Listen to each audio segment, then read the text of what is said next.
which the former Verdenskulturcentret with the new name Nørre 7 has made for progressive movements, left-wing movements, culture of resistance. Is that right, Gustavo? So you already had a few concerts in here, but we are the first conference. So let it be a blast of a conference. Yes. So Afrika Kontakt is a social justice organization. We collaborate with social movements in Southern Africa and globally to target and dismantle the structures that uphold inequality. Such little struggle. And since a few years, Afrika Kontakt also joined the global movement for food sovereignty, together with many of the voices of today's panel, which I will introduce later. First, I will try to give a brief introduction to the term food sovereignty. And Helle, welcome in. There's a space for you in the panel. So, food sovereignty is a broad term with the many definitions, and hopefully throughout the night we'll have a more clear vision. But to begin with, I will mention 4 elements of what food sovereignty means. So, food sovereignty is 1, about healthy and cultural appropriate food for everybody. 2, about communities' ownership over land or of land. 3, about a sustainable agricultural production and climate resilient, so resistant to climate change. And 4, it's about giving priority to local and national markets. To dig just like a bit deeper into these four points, we see a general tendency of agriculture being industrialized. I think Denmark is a very clear example of that, and we're lucky to have friends here from Frie Bønder who will give a more clear vision of that. But worldwide, agriculture is being industrialized, creating a lot of problems from hunger to obesity, and food sovereignty wants to approach that, and we already see many examples of wants to approach that in such a way to bring the provider and the consumer closer together, and we see examples of that as food cooperatives and urban gardening and community-based agriculture. The second problem is the concentration on land. That today only 8% of the agricultural land of the world is owned by small-scale producers, and that is just one number that shows that more and more land is concentrated on fewer and fewer hands. So food sovereignty is a movement to break with this tendency and give the land back to those who feed the world, to those who produce food. The third one about climate change, I think that's the most known issue or global problem, and let me see what I did right. So climate change has many different drivers, but one of them relates to corporations pushing farmers to put all their fields into one crop, often sugarcane or palm oil, or like one single crop which is flexible for the global market. But this leaves the farmer or the peasant very fragile to climate change.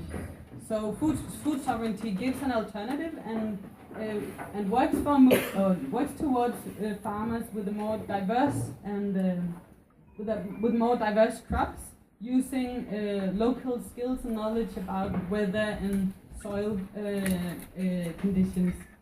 And the fourth point I mentioned was on on trade, the free trade regime, the neoliberal status quo of this world, where markets are being globalized and every single farmer of this planet has to compete with their neighbor on their, or like with farmers from all over the world, and in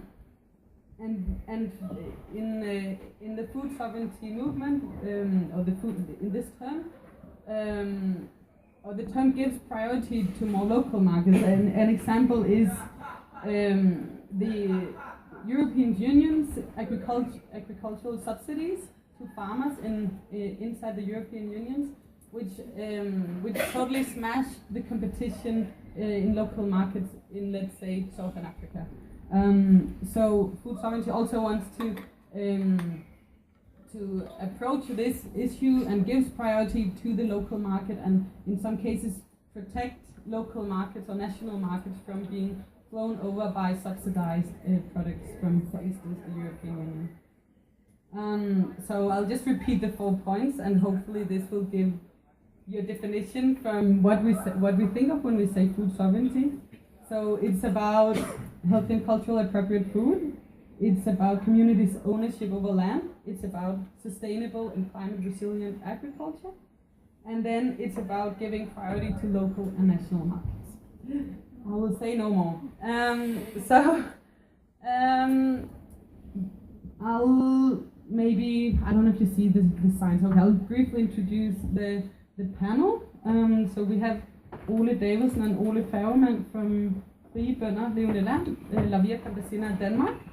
We have Christian Paul from, you're the spokesperson on environment and agriculture from Alternative, the Alternative Party. Mateus Costa Santos and Sidi, David Calleb from the Kenyan Peasants League, both from Campesina's Southern and Eastern Africa. Helle Munk, Ravnborg, the chairperson of ActionAid Denmark and the senior advisor at the Danish Institute for International Studies. And finally, Nanna Clifforth from NOAA, Friends of the Earth Denmark, and from the Klimakollektivet Climate Action Group. So we're looking so much forward to hear. Yeah. Sorry, we didn't understand. What is where do you come from? Mateus. Yes. Yeah. Do you want to? We'll give the voice to the people. Thank you. Well, myself, I'm Brazilian. I was born in Iraq and I was raised in Mozambique. To me, I'm an African. But it was all about your organization. Sorry. Well, I'm part of the regional secretariat of Southern and Eastern Africa. Yeah, Campesina, Southern and Eastern Africa. But I'll come to explain a little bit more about Via Campesina and who we are. Okay, thank you. Thank it's the first time. Thank you. Yeah, thank you. I'm David Otieno from Kenya, from the Kenyan Peasants League, which is a partner to the LVC, and I'm also a small-scale farmer from Western Kenya. We'll talk more maybe. Yeah, so we are all looking forward to hearing the African perspectives. But we decided to start this talk here in Denmark, as we see this is our battlefield, right? This is where we find ourselves. So I'll start by giving the two Oles the word for 7 minutes or so to present yourself and food sovereignty in a Danish context. I should start. Will you hear? Yes. I should start to tell you about the Frie Bønder, Levende Land. It means free peasants, a country full of life or something like that. We are representing the smallholders and the smaller peasants of Denmark. Our history is that while the former smallholder organization wanted to go together with the big farmers and the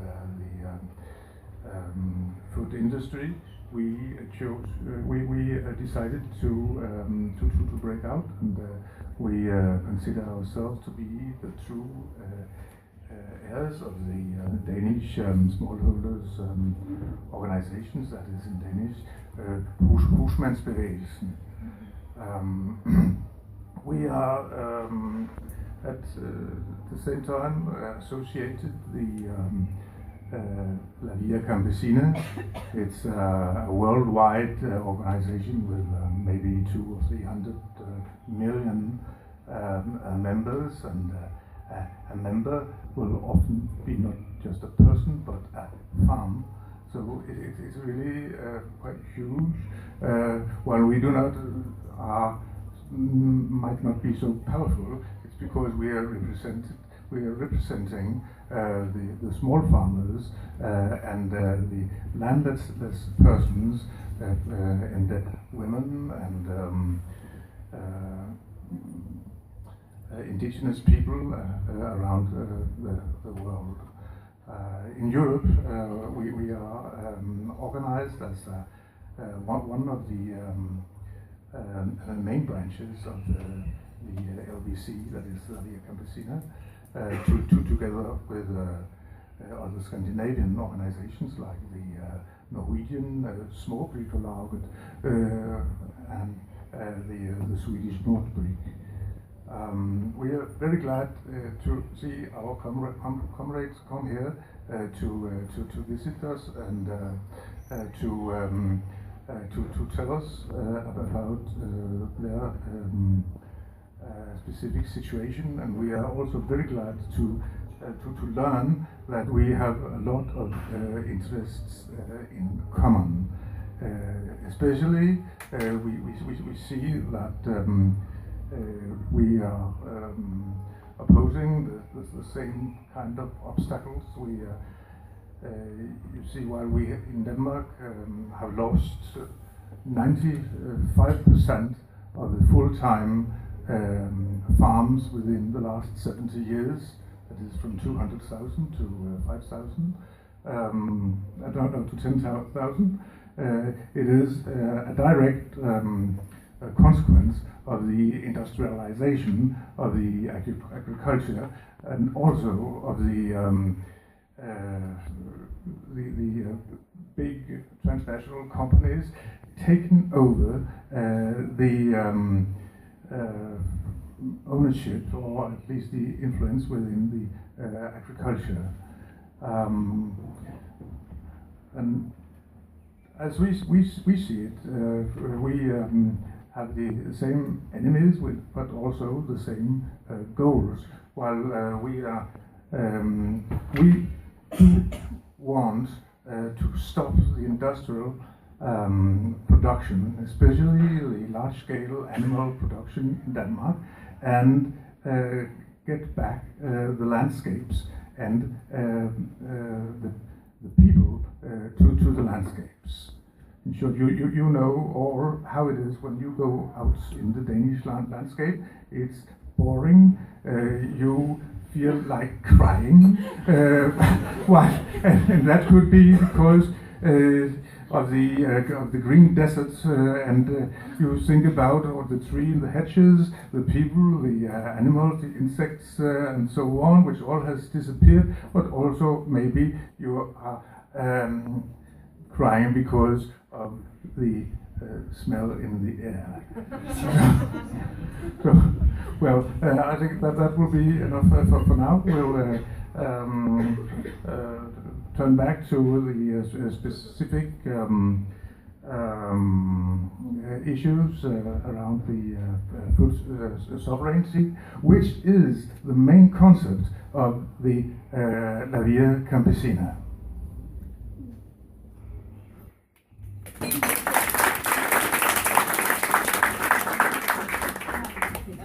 I'd like to give the word right over to a response from David and Mateus. Yeah. Thank you so much for maybe a brief about the structure of the peasants in Denmark, and when I listen to you, I actually draw parallels from where I come from, because I come from Kenya, and maybe Kenya Peasant League is operating in 3 regions or 3 counties in Kenya, which is a county in the western Kenya called Migori County,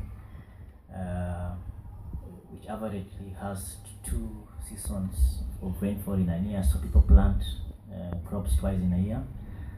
And if you look at perhaps the struggles that we are facing in Kenya, they're kind of similar, because we are struggling with the industrialization and commercialization of farming, where the traditional setup that actually gives the farmers the power and responsibility of self-determination, of choosing what to grow, in what form and for which purposes, is actually gradually being taken away, because we are seeing proliferation of industrialized seeds from multinationals and transnational corporations whose main objective is basically to pursue profit at the expense of the livelihoods of the people. So the struggle there basically is for food sovereignty, which, as you have been told before, is about self-determination directly by the farmers themselves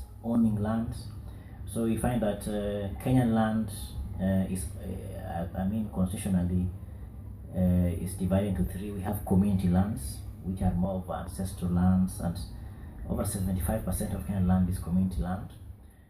So basically, the people's take ownership due to your father or your great-grandfather lived there, and therefore it has been passed through several generations.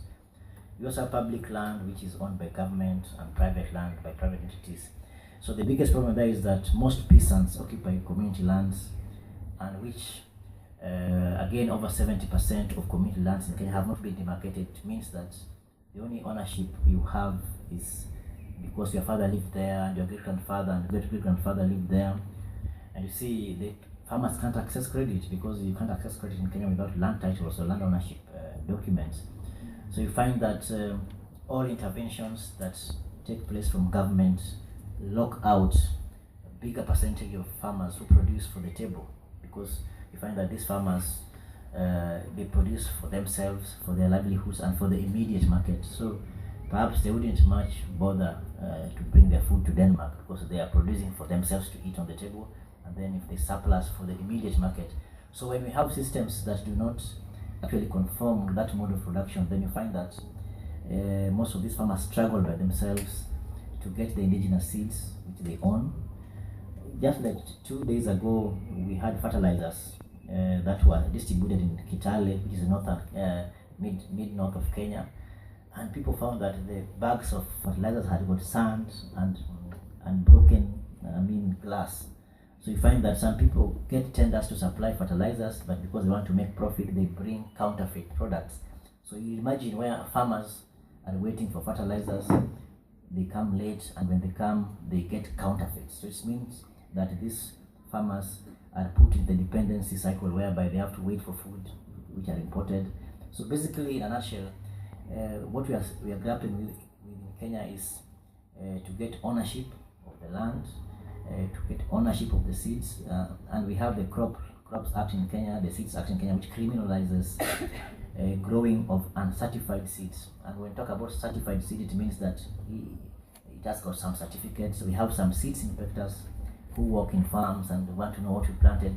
So there's all this issue of legal barriers that is, to me, is an affront against the traditional, culturally acceptable mode of food production.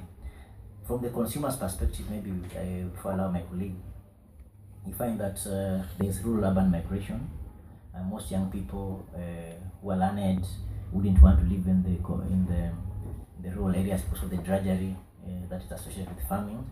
So you find that the older people are left in the rural areas, and they don't have energy, so the energy to grow food is not there. So it means that the price of basic commodities, in Kenya we have what's called ugali or unga. Ugali is the staple food, and right now it's like $2. So an average low-income household in Nairobi, Kibera slums or Mathare wouldn't afford that. So people have had to change their lifestyles, taking one meals, some marriages breaking because you can't feed the family. So you find that all this cycle is associated with the lack of ownership of the food production system, which is more industrialized, energy intensive, geared towards profit. Is basically going against the cultural, traditional, culturally known means of producing food. So that is the whole struggle that we engage in as KPL. We organize these farmers so that they can preserve their seeds, so that they can create alternative markets where those farmers in other areas who don't have seeds can be able to get the supplies. The whole system of having small-scale composting to create alternatives. So it's a struggle. But without support from government, because most of the support goes to large-scale industrial farming, most of it not owned by Kenyans but owned by multinationals who use high level of inputs, destroying the soils. So those are the struggles that we engage in as Kenya, and we are happy to associate with the LVC because being part of a global movement and also hearing about our colleagues, it actually motivates us that it's not our struggle, it's a struggle, it's a global struggle, and to me it actually creates the need for building solidarity, so that when we have transnational corporations, then we have transnational movements which can actually take on the transnational corporations to liberate the food production system so that they can be producing for themselves. Yeah, thank you.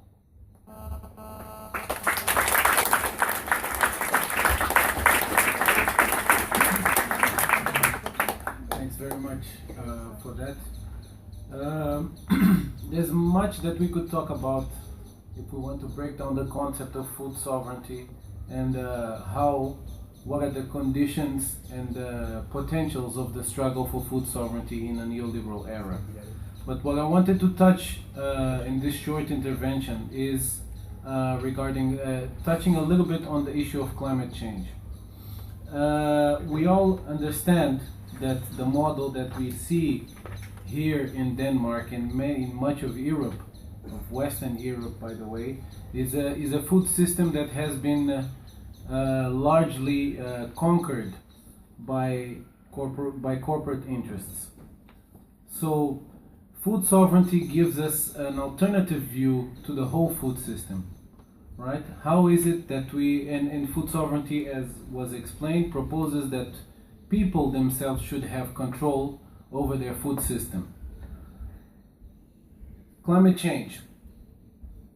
The food industry is one of the main contributors to greenhouse gas emissions, and as such one of the main contributors to climate change, to human-caused and climate change.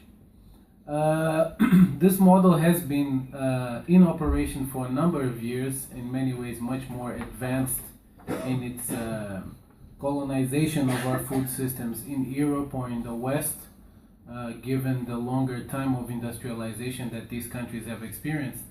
But with this industrial way of development, which it is sold as a way of development, is now coming to us in the form in Africa. We feel it as that is the model that capital brings. So if you have, our country's economies are largely driven by foreign direct investment, and if you take the case of the agricultural sector, the vast majority of investment is in this sort of industrial production model, which aims to produce at minimum cost, maximum yield for international markets. This entails a particular business model which only makes sense at scale. So in that sense, it pushes out all the small producers and the majority of the population of the world which don't have the financial means to integrate into this. Now in our countries, in Africa, is one of the smallest contributors to climate changes throughout, historically speaking. There might be one or another exceptions nowadays, perhaps South Africa, perhaps Nigeria, but largely comparing to the big pie, to the full pie, we have a very small percentage of emissions. Now, our governments are in dire need for development, and they are very much caught in the winds of the international economy in this sense, because our governments do not have the capacity to develop and implement plans on their own, or they do not want to. So, in the same way that our governments simply conform to what, in the case of climate change, is the global consensus under the Paris Agreement, which we as Via Campesina see it as clearly insufficient to address the problem of climate change and bring us in a route that actually we can curb the increase of temperature.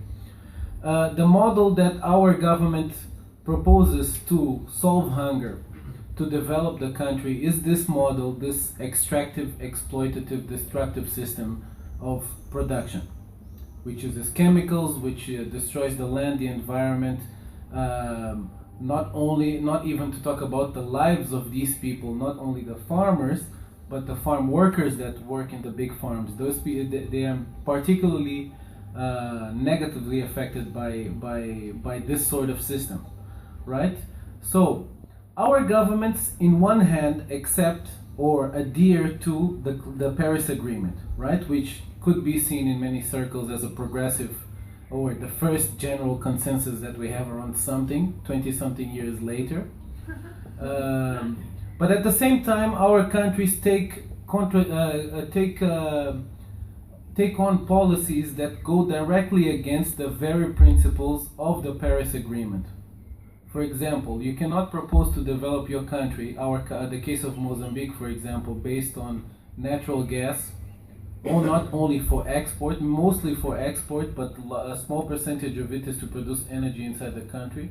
Our coal also, so our countries are investing heavily in coal-powered electricity power plants. So our countries are kind of caught in this situation where they haven't done anything really to cause climate change. They are our countries are some of the most affected by climate change, and our policy making and development spaces are captured by corporate interests, which means that talking in macro level economic terms, we are basically shooting ourselves in the foot every step we take as countries, right? And naturally, this whole policy sphere is dominated by the corporate interests, not only of corporations but of countries, which puts our governments in this situation. On the other side, you have the proposal of food sovereignty based on agroecology, which is our proposal as Via Campesina, coming from a peasant perspective, which we see agroecology and the agroecological mode of production and consumption as the response to balance out our food system in a way that is democratic, in a way that is nutritious, in a way that is just, in a way that is fair with people and the environment, and in a way that can also curb climate change and cool down the planet. I'll stop there, and I hope that we can have more discussions later. Thank you.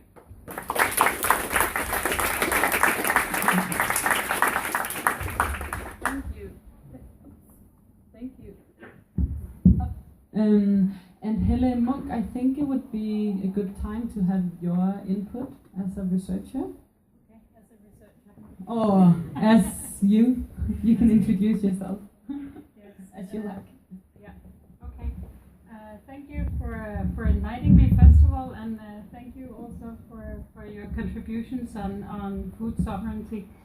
As a researcher, it's a concept which has attracted me a lot, because what it does to me as a researcher is that it combines all that has to do with the agricultural sector, which is a very important sector, not only in Denmark but worldwide, with everything that has to do with the way we govern our resources, with everything that has, or not everything, but a lot that has to do with health, and a lot that has to do with the way we govern our societies. So it really combines the issue of governance with the issue of resources, with the issue of a very important economic sector. and as such, I think it provides a very good window and opportunity to address what is sort of the glue in any society, I would say, around the world. I think if we, as a chairwoman of ActionAid Denmark, I am very concerned about the changes we want to see, and I'm also very concerned about how we get there and how we get there together, and how we mobilize people to get there together. And I think also in that respect, food sovereignty has a lot to offer, because it promises, at least, and it gives an illusion. That's a negative word in this context, but it gives it enables the imagination that people can take back control, and people can then become actors in another way of supplying food. And I think that is also very, very powerful.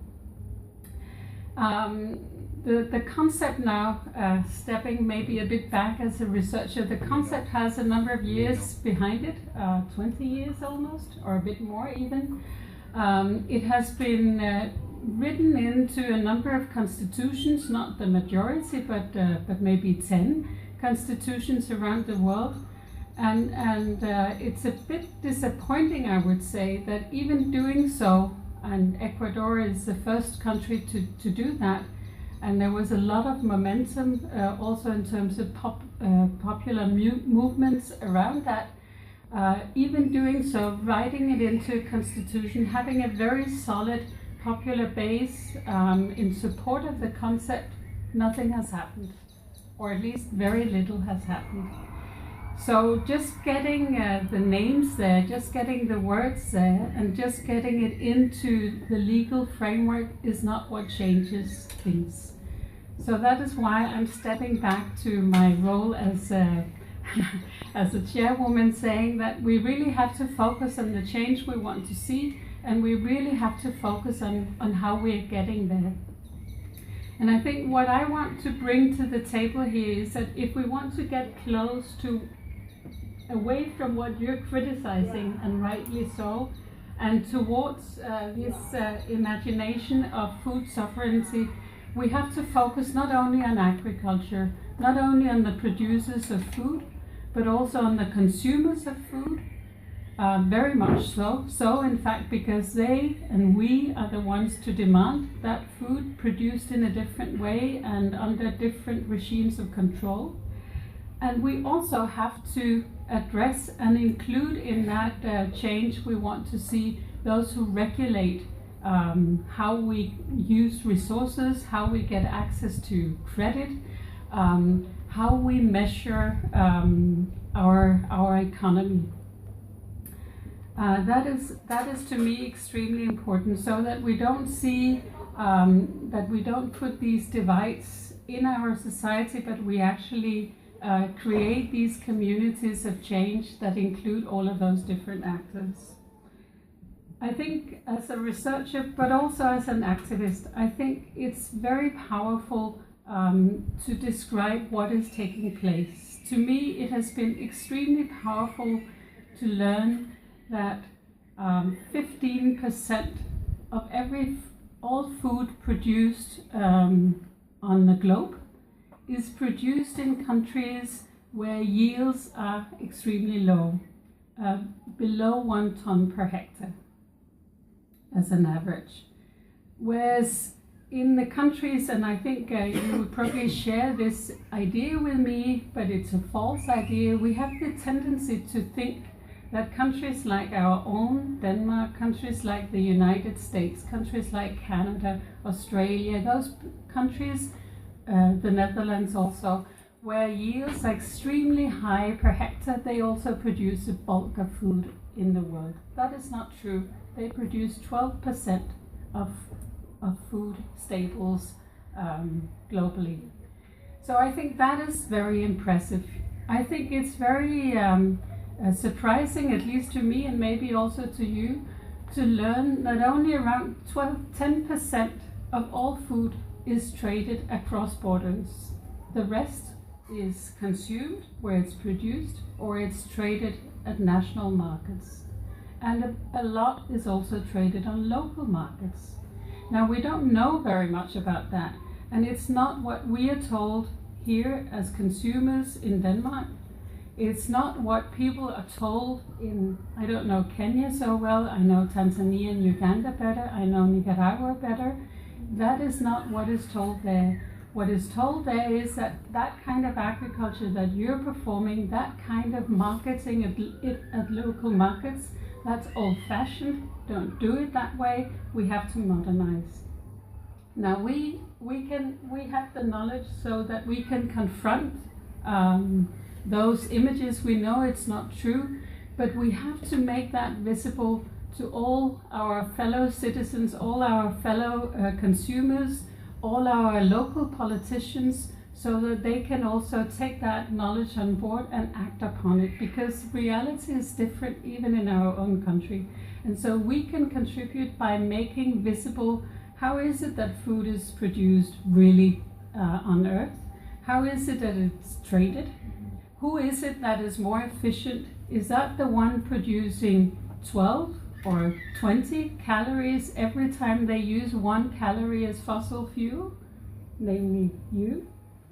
Or is it us who produce maybe 1.5 or 2 calories every time we use a calorie of fossil fuel? Now, maybe we aren't so efficient as we are told to be by our farming sector in Denmark. So I think we need to make those things visible as citizen activists. And I think we have to share those insights that we can get by doing that.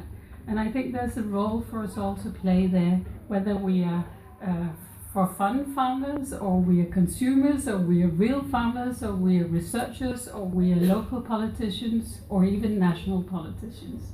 So it's just go ahead and let's unite about doing what the change we want, but do it together.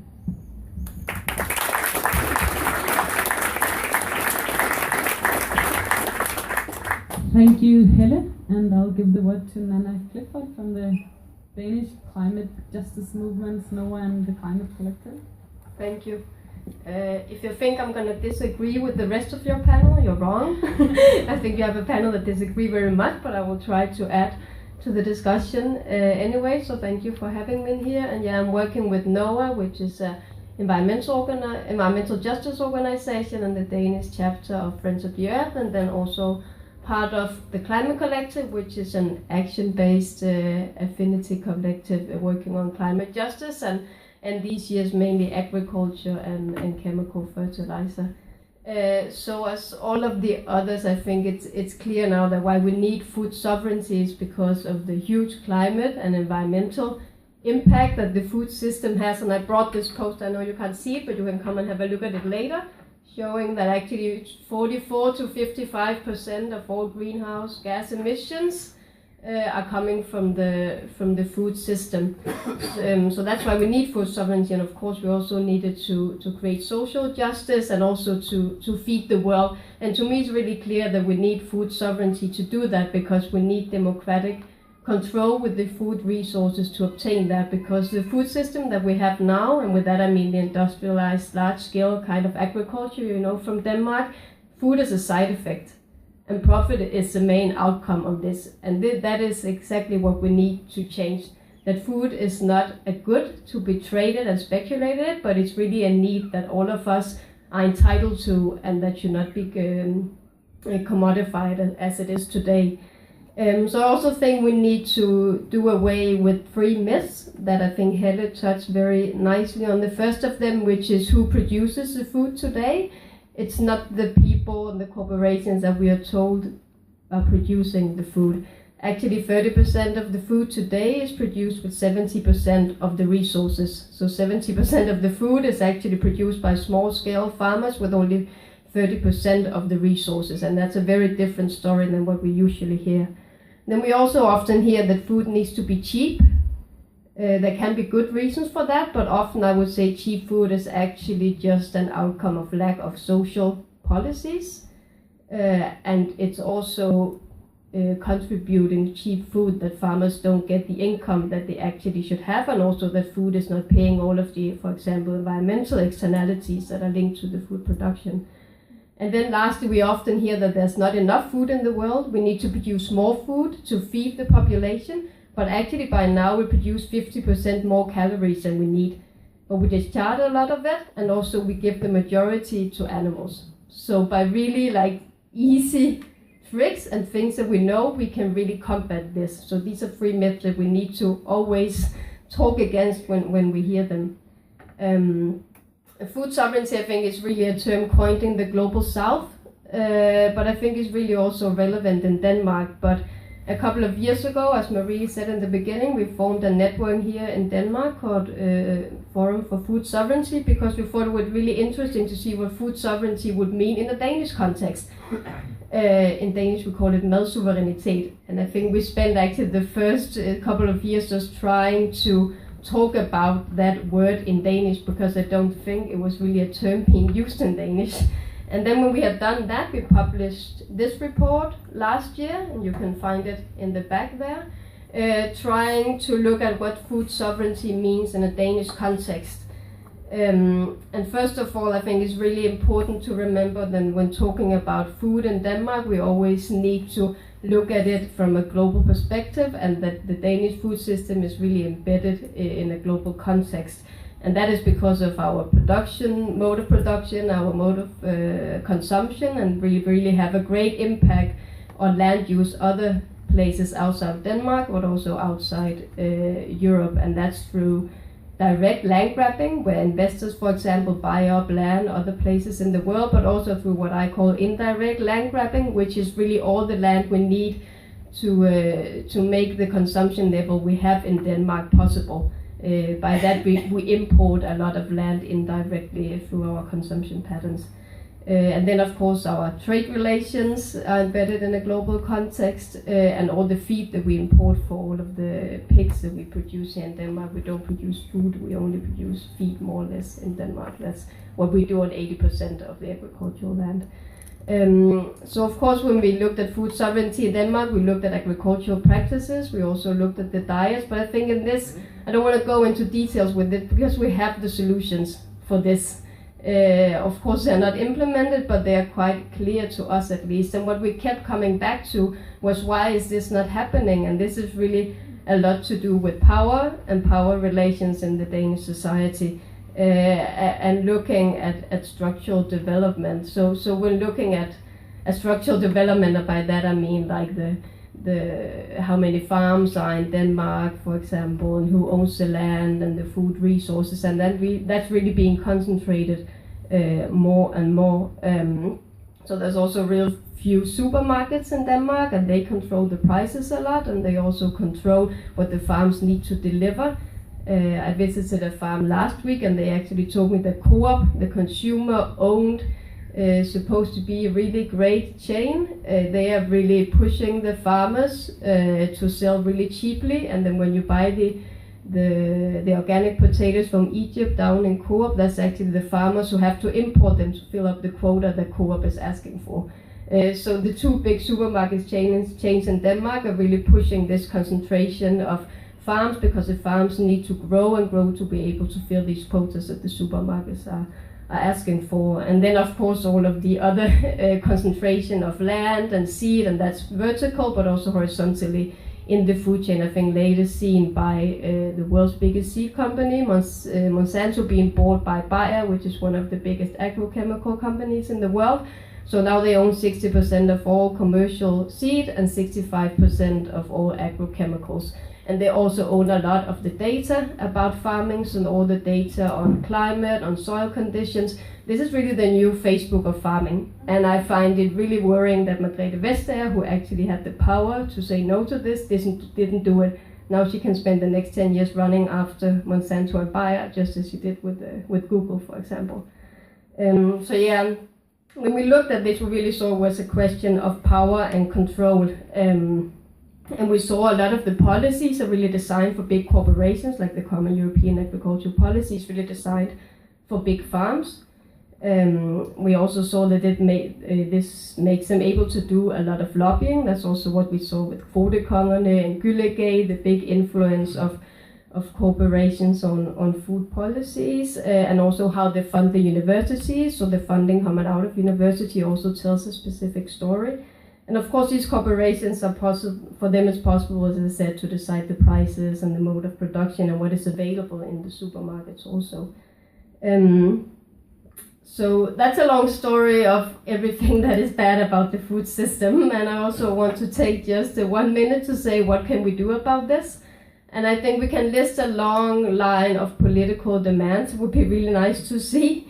And of course it's changing the common European agricultural policies, also investing more in organic agriculture, but also research in this field, because the research going into organic agriculture, for example, is really limited compared to conventional agriculture. So there's no good species for organic agriculture when it comes to climate adaptation, for example, and everything is really developed for industrialized conventional mode of production.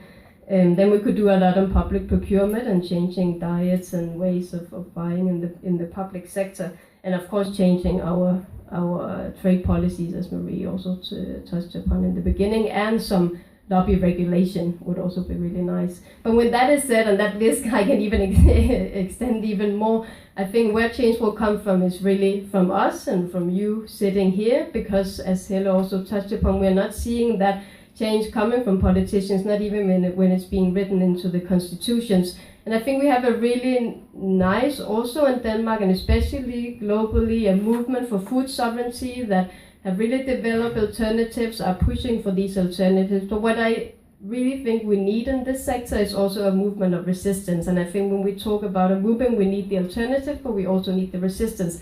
And I think we need to build that to stand up to the big corporations as Monsanto and Bayer, and maybe also Coop at the end of the day.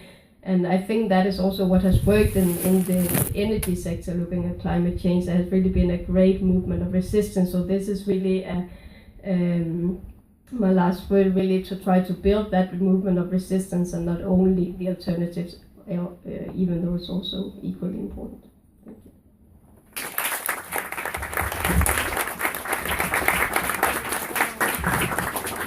Yeah, thank you, Nanna. And our last panelist, Christian Paul from the Alternative Party. Thank you. I agree with Nanna, that's all. No, sorry. My name is Christian. I'm a spokesperson for environment and nature and climate issues, and also for agriculture in the new party in Denmark called The Alternative. Can you turn down a little bit? It's kind of feeding. Yeah, thank you. A few months ago, I went into the S train commuting to the parliament, as I normally do, and I went into the train, found a seat, and pulled up my phone and started to looking at my email. And then after a few moments, the guy beside me said, "Oh, it's funny, isn't it? People are just looking into their phones these days." And I thought, yeah, we should talk to each other. And he said, "No, 15 years ago, people were just looking into their papers." And that's a funny thing, because we think it's well, that started, of course, a dialogue, and it was quite inspiring. I realized that he was a journalist. He was an Indian living in Denmark, but a journalist writing a lot about Denmark and India. And he said, while I had been talking a little bit about my party and being a member of parliament and our struggle with the discussion on meat consumption compared to plant consumption, and he said it's funny because, and he's been writing about that a few times. In India, massive commercials now are trying to teach Indians to become grown-ups and eat meat, because that's how we do in the Western world. And that's quite scary, because we should go the opposite way. And I just talked about this struggle, how difficult it is to talk about our meat consumption, because the meat consumption is one of the biggest climate polluters in food production. So of course we will have to cut down meat consumption and thereby meat production and eat more plants. But I think that the Danish food sector and other Western food sectors have realized that this is a growing movement, and people are more and more interested in trying to eat less meat, trying various other food concepts, and then they have to push their standard products of pork and beef, etc., into new markets. So they're actually trying to teach Indians to grow up and be like us in the Western world. Well, as Nanna also mentioned, Denmark is an agricultural country, in the sense that 2/3 of our area is actually agricultural area. That's a world record for a Western country. And 80% of these 2/3 is used for feed production for livestock. And 90% or more of the livestock is actually exported. So we produce food for the world, as we are told. But as Helle mentioned, this is not really the case. We produce a lot of pork, especially for the rich part of some regions in the world. Even though that is the case, we often hear from the food sector in Denmark that if we kind of question this or that, they say, oh, we have to produce food for the world. It's very important, so the world wouldn't starve. And that's of course nonsense, but they still use that, and we fight it back every time and say this is nonsense, but they say it again and again and again, and the media kind of just digest it and say, okay, that's the truth. So it's kind of uphill to work in this sector, trying to change it. We have, as a new party from the beginning, had politics in the area of food production, mainly in the agricultural sector, where we want to make the transition.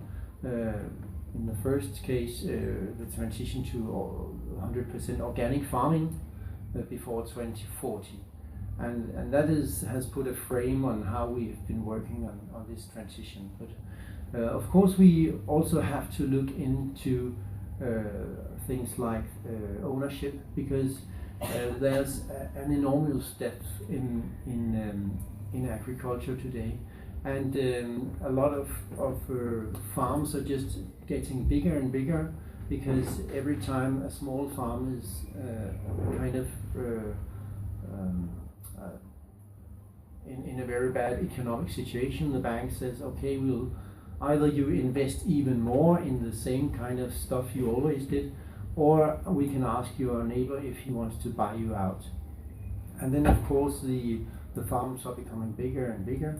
Actually, there's a journalist, Jørgen Steen Nielsen from Information. He's written a book, and he's kind of put the line to the end where he says, I think it's in 2035 there will be only one farmer in Denmark, if that continues.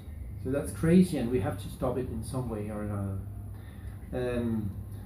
We kind of put forward the discussion. We just issued this the next Denmark, which is kind of a discussion paper for the big things like ownership of land and how nature might fit into constitution, because our constitution is okay, but it does not include nature at all, and other aspects. And we have also recently come out with a quite thoroughly political discussion paper on agriculture. We call it sustainable agriculture, and there's a lot of suggestions there that we can work on.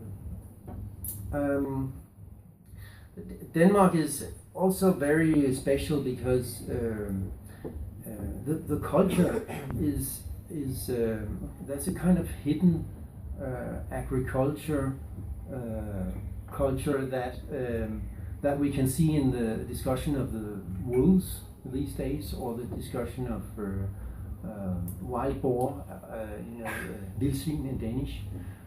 We just decided in Parliament, we didn't vote for that, but there was a majority for building a fence along the border to Germany, all the way 70 kilometers a border, to prevent wild boars to come to Denmark. And that's how we still think in Denmark in 2018, that wild animals must be kept out because they might interfere, they might put a disease to the pork production. And that's terrible. We have to turn that. Thank you.